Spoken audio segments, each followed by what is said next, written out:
Primero de teatro, y vamos a hablar de teatro con un hombre de teatro, uno de los nombres del teatro argentino, además, si se me permite, esto corre por mi cuenta, estamos muy honrados de tenerlo, ya lo veo acá conectado por Zoom. Vamos a hablar con Mauricio Cartún. Mauricio, buenas tardes, acá Javier Lucy desde Cinefilia. Buenas tardes, ¿cómo les va? Muchas gracias por comunicarse. No, por favor, gracias a vos por tu tiempo. En este momento, digo, no son tantos los nombres que pueden decir, entré a una página para ver todas las obras de Mauricio Cartún o en las que participa Mauricio Cartún de alguna manera. Hay como 5 en este momento, pero vamos a hablar de algunas de ellas y también me voy a permitir hablar de algo que bajó, que estuvo en el Cervantes hasta hace un poquitito, digo, porque quería hacer una acumulación de las obras de Mauricio Cartún para poder hablar de él, sobre la dramaturgia, sobre el teatro, sobre la palabra. A vos siempre se te relaciona con la historia argentina, tus obras cuentan de alguna manera, reflejan muchas de las cosas que hemos atravesado desde la historia, pero también yo quiero rescatar algo de la palabra escrita y que después es dicha en los escenarios, de la palabra que escribe Mauricio Cartún. ¿Vos creés en ese poder de la palabra?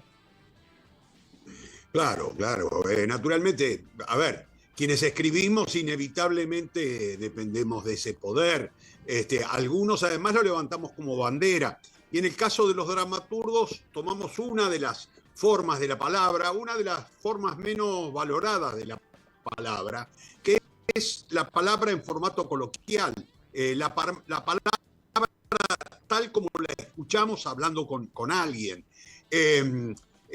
Normalmente es una forma muy poco valorizada.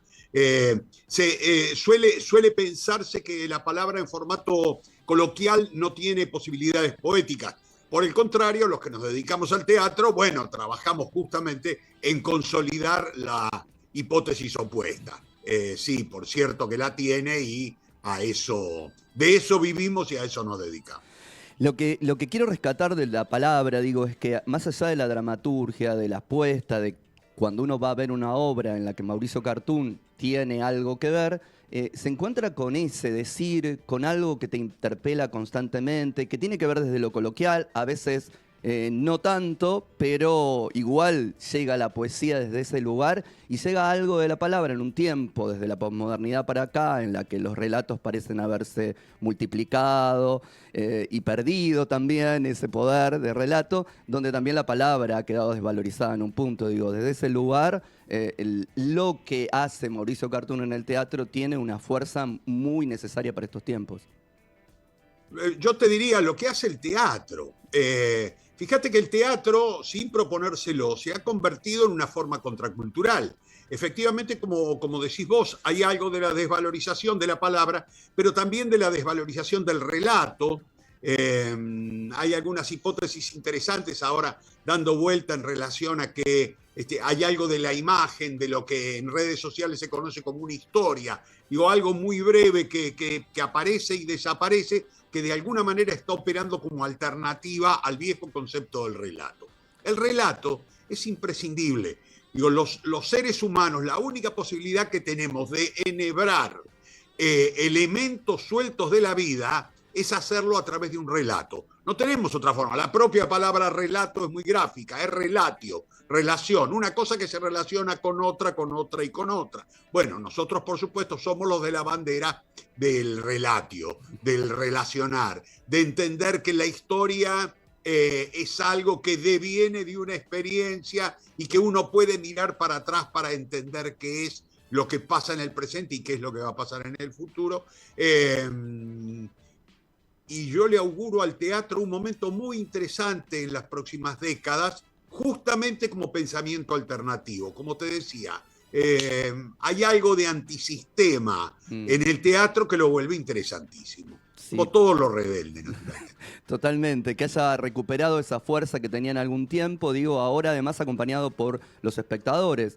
Después, pandemia mediante, la gente se ha volcado al teatro. Digo, Buenos Aires siempre ha sido una ciudad muy teatrera, con un público también muy teatrero, pero la verdad es que de un tiempo a esta parte el teatro está funcionando en todos los términos. En todos. Este año fue fantástico, digo, los números, digo, más allá de que hay espectáculos, bueno, de grandes espectáculos de gran producción, muy populares, que arrastran una cantidad muy grande y tiran para arriba las cifras. Pero vos lo ves en el teatro independiente. Mira, yo estoy con la Vis Cómica los martes a las 8 de la noche en el Centro Cultural de la Cooperación. O sea, un martes a las 8 de la noche nunca fue un horario que uno pudiese decir, un horario privilegiado. Más bien todo lo contrario. O sea, ¿quién sale un martes a las... Nosotros venimos desde principio de temporada hasta este momento, que incluso empieza a bajar la cantidad de público, venimos llenando una sala de 170 personas. La verdad es que sí, el fenómeno es notable, pero debemos hacer una aclaración. Es un fenómeno que corresponde a Buenos Aires, sí. Corresponde a Capital Federal especialmente. Digo porque no es un fenómeno mundial. No. Nosotros tenemos la suerte de tener un teatro que por una serie de condiciones ha creado una ecología privilegiada. Se sostiene porque tiene una gran cantidad de espectadores rondando, porque existen los subsidios del Instituto Nacional de Teatro que permiten que haya múltiples producciones, porque hay una cantidad de maestros enseñando extraordinario, y eso crea una gran colonia también de gente interesada en el teatro, o porque lo estudia o porque simplemente le interesa. Hay escuelas de espectadores, sí. Hay muchas salas. Todo eso coincide y produce este fenómeno que hoy tenemos que disfrutar. Totalmente, para disfrutar. Vos decías algo del teatro como contracultural, como espacio de rebeldía, como espacio de resistencia también. Digo, y la Vis Cómica, ahora me diste pie, habla de algo de eso. Habla de qué es lo que les pasa a los artistas frente al poder, cómo eran en algún punto a veces ninguneados y a veces necesitaban de ellos y entonces se acercaba desde el lugar del poder. Digo, algo ahí de la Vis Cómica también habla de esos trashumantes de la legua que empezaron y fueron como los originadores de este teatro argentino que de alguna forma estamos ahora disfrutando. Sí, efectivamente es así. Mirá, el lugar de los artistas frente al poder siempre fue controvertido.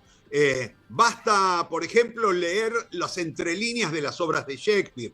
Vos lo ves a Shakespeare continuamente con ganas de meter el dedo en la llaga y a la vez con la sensación de, bueno, yo me tengo que cuidar porque yo trabajo en el marco de un reinado que establece sus propias leyes. Entonces, uno continuamente va viendo una especie de respeto por un lado y una forma de alguna manera zafar de la ley por el otro. Esto lo ha hecho tradicionalmente el arte, porque la función del arte es encontrar los entresijos entre lo organizado, entre la ley, entre el orden mismo. No nos olvidemos, el arte lo que necesita es producir un caos para volver a organizar la cabeza del espectador. Entonces es muy difícil que trabaje rindiéndole pleitesía a los gobiernos, a los poderes, a las leyes. Vos hablabas recién decías, los cómicos de la legua. Es muy curioso porque cuando uno habla de cómicos de la legua, siempre se piensa en el hecho de los trashumantes, los que andan, la legua como el viajero. Pero en realidad, si uno hurga un poco en la historia, lo que descubres, se los llamaba cómicos de la legua, porque una ley en España impedía que acamparan a menos de una legua del pueblo, porque estaban considerados gente peligrosa. Siempre el cómico, el artista, el actor, siempre estuvo muy sospechado, siempre estuvo presente ese contra la ley. Bueno, la Vis Cómica justamente se trata de eso, la negociación inevitable que termina hundiendo al artista. Y que de alguna manera pareciera trascender los tiempos. Digo, vos ahí recién hablabas de Shakespeare, en la Vis Cómica aparece Cervantes claramente también. de alguna manera podríamos decir, estoy haciendo para los que nos miran con los deditos comillas, digo, fundante de la literatura en lengua española, si podemos decir también eso seguramente, digo, ahí está Cervantes dando vueltas, pero también están esas cosas que vuelven a repetirse cíclicamente en todos los tiempos, ¿no? Dónde se ubica el artista, qué es lo que pasa, los subsidios, los créditos, a dónde va el dinero, qué es lo primero que queda cuando una situación de economía está medio complicada y que uno desecha la parte de la cultura. Digo, todo eso da vueltas contado en aquel tiempo del virreinato, pero uno se sienta y empieza a sentir ruido de muchas cosas que están sucediendo hoy en día también. Sí, efectivamente, es así. Naturalmente, digo, toda obra, aunque esté ubicada, como en este caso, en el Buenos Aires virreinal, habla inevitablemente de la realidad. Digo, yo de lo que hablo en esta pieza es de algo que yo veo desde que comencé a hacer teatro, ¿no? Esa sensación de cómo el teatro produce un deslinde, cómo hay siempre dos alternativas. Hay una alternativa oficial, digamos, hay una alternativa sumisa, hay una alternativa de un teatro que de alguna manera se rinde, y está el otro, que en todo caso es el que aguanta los trapos, por pasarlo al lenguaje de cancha, Sí. que es el del teatro rebelde, es el teatro que no se domestica, es ese teatro salvaje, es ese teatro bárbaro que de alguna manera digo, mantiene vivo el espíritu de lo que el espectador busca. El espectador siempre, digo, el reclamo está en ir a encontrar lo nuevo. Si no, ¿por qué iríamos a ver una obra de teatro? Fíjate, el teatro en 2400 años es un ritual que ha cambiado muy poco. Digo, ¿por qué iríamos a ver un ritual de hace 2400 años cuando se han inventado cosas en términos audiovisuales extremadamente más atractivas? Digo, vamos porque hay algo en ese salvajismo, en esa incorrección que tiene siempre el cuerpo vivo representando frente a los ojos del espectador, que lo hace atractivo, que lo vuelve atractivo. Totalmente. Y me das pie con esto del salvajismo, de hablar un poquitito de esa salvajada del Cervantes, que bajó hace un tiempito nomás del teatro, pero que trajo a un Horacio Quiroga que cuando yo la estaba mirando la puesta también decía, uy, parece que hubiera escrito ayer esto Quiroga. ¿Cómo llegaste a hacer salvajada a partir del cuento Julián Darien de Quiroga? Mirá, muy parecido a como lo estás mencionando, porque cuando me hicieron la propuesta originalmente me la hizo la UNSAM, la Universidad de San Martín, para que hiciera esta versión para un elenco de egresados de la carrera de titiriteros de allá. Y yo al principio di 40 vueltas, no, pero mirá, yo no quiero adaptar. Y después, bueno, pero a ver, contame, ¿qué quieren que adapte? Me dice, bueno, buscá vos. Nosotros tenemos alguna idea, un cuento que nos gusta, pero no sé si te va a gustar a vos. Y entonces me dice, Juan Darien. Yo digo, pero a ver, ¿cómo puede ser que yo no lo recuerde? Yo he leído todo Quiroga, no lo recordaba. Le digo, a ver, contámelo. Y mientras, amigo muy querido, Tito Lorefice, que era quien me hizo la propuesta, mientras me iba contando el argumento, yo iba visualizando la adaptación. Mm. Muy raro, como la sensación de, pero esto tiene una vigencia extraordinaria. Cuando terminó de contármelo, me reí y el comentario fue, Tito, esto parece una obra de cartoon. Si vos me hubieras dicho, mira, tengo un argumento, a ver si te sirve, yo te diría, no, dame ese argumento, me encanta. Me sentí muy identificado de entrada y le sentí una extraordinaria vigencia, efectivamente. Sí, sí, totalmente, ¿no? La identidad, el otro cuando no tiene nombre y se convierte en un peligro latente, la violencia contra esa otredad, ciertas cuestiones entre la civilización y la barbarie, digo, para citar aquella obra tuya también de los inicios, todo eso es muy cartoon. Absolutamente, absolutamente. Tanto es así que, mirá, fue una cosa muy curiosa. Yo me había armado, como uno sí, cuando vos tenés que hacer una adaptación, vos sabés que esto no lo podés estirar mucho. Vos tenés que poner un tiempo, sentarte y laburar. Cuando escribís una obra, yo puedo estar un año escribiéndola, pero una adaptación tiene un plazo de entrega. Yo me había armado un programa de trabajo de todo enero para trabajar acá donde estoy sentado, en este sillón. Dije, bueno, todo enero para hacer la adaptación. Fue curiosísimo. Me senté a trabajar los últimos días de diciembre y el 3 de enero tenía terminado el libro completo, incluyendo las canciones. Brotó. Wow.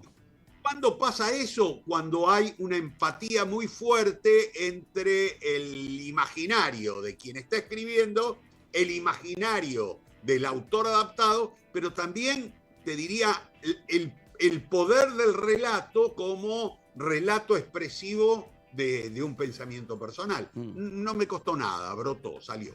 Bien, perfecto. Y ahí me imagino, y ahora introduzco la otra pieza, también digo, hacer la versión del Zoo de Cristal de Tennessee Williams. ¿Cómo, esta es la misma versión que hizo cuando Alicia Zanca fue su primera dirección en el San Martín, en aquella apuesta con Claudia Lapacó, Laura Novoa, Claudio Quintero, Facundo Ramírez, si no me equivoco, ese era el cuarteto original. ¿Es la misma versión? Efectivamente, sí. Bien. Efectivamente, la misma versión, una versión que yo quiero mucho, bueno, en principio por haberla compartido con Alicia, que era una amiga muy querida. Y quedó allí dando vueltas y yo sabía que al elenco, que al director, que a los actores les interesaba hacer una versión y que conocían aquella versión, la recordaban y les sonaba. Mirá, las adaptaciones de teatro clásico tienen que tener siempre dos virtudes. Por un lado, bueno, la virtud dramatúrgica, pero por el otro lado la virtud musical. Y a ver cómo suena. Cuando uno hace, por ejemplo, una obra como el Zoo de Cristal, siempre el riesgo es, che, me suena a película norteamericana vieja. No los veo arriba del escenario, no me los imagino. Se están haciendo los actores de Hollywood. Entonces, encontrar un lenguaje que al espectador en el oído se le haga lo suficientemente familiar, pero también lo necesariamente distanciado. Bueno, ese fue el despelote para escribirla. Así que, bueno, yo estaba muy contento con el resultado y me dio mucha alegría de que hayan recuperado aquella versión y hayan vuelto a montarla. Perfecto, porque eso también se puede ver en este momento. Estás peleando con vos mismo en un punto, digo, porque también son los martes a las 20, el Zoo de Cristal en el Picadero.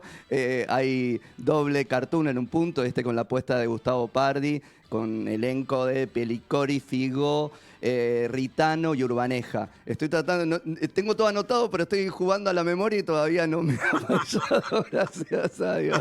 Bueno, bendita memoria, porque si me hubieras pedido a mí que lo diga con esa rapidez, me hubiera trabucado en el primero. Nada, para ir terminando, es un placer hablar con vos. Mauricio, andás ahí también de estreno en la narrativa, en la novelística. Primera novela que sale de Mauricio Cartún, ¿verdad? Sí, Salo Solo, el patrullero del amor. Y ahora estoy haciendo una cosa que me divierte muchísimo, que es hacer la versión en audiolibro. Editorial Alfaguara, que es quien lo editó, salió a principio de año porque salió en la Feria del Libro, ya agotó 2 tiradas, ya está una tercera reimpresión en camino.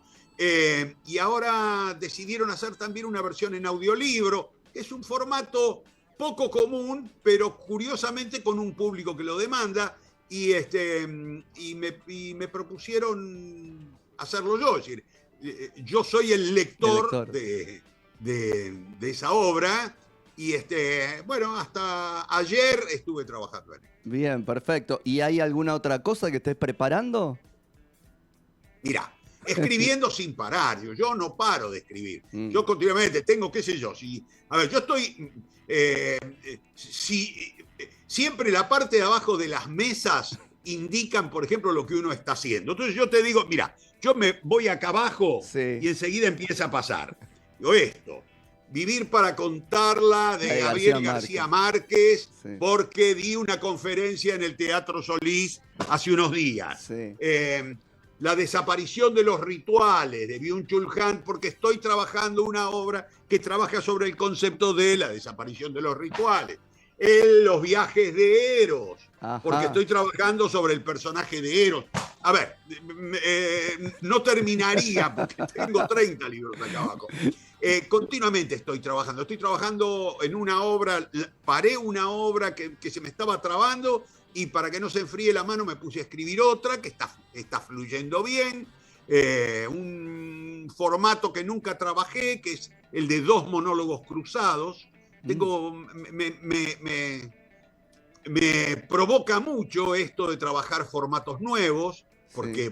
porque me tiene muy despierto, no me puedo dormir en la costumbre, Ajá. tengo que pensar continuamente algo nuevo para escribir, y nada, está fluyendo y confío en terminarlo en las próximas semanas. Qué suerte que va a haber más Mauricio Cartoon para disfrutar. Mauricio, muchas gracias por este tiempo acá con Cinefilia.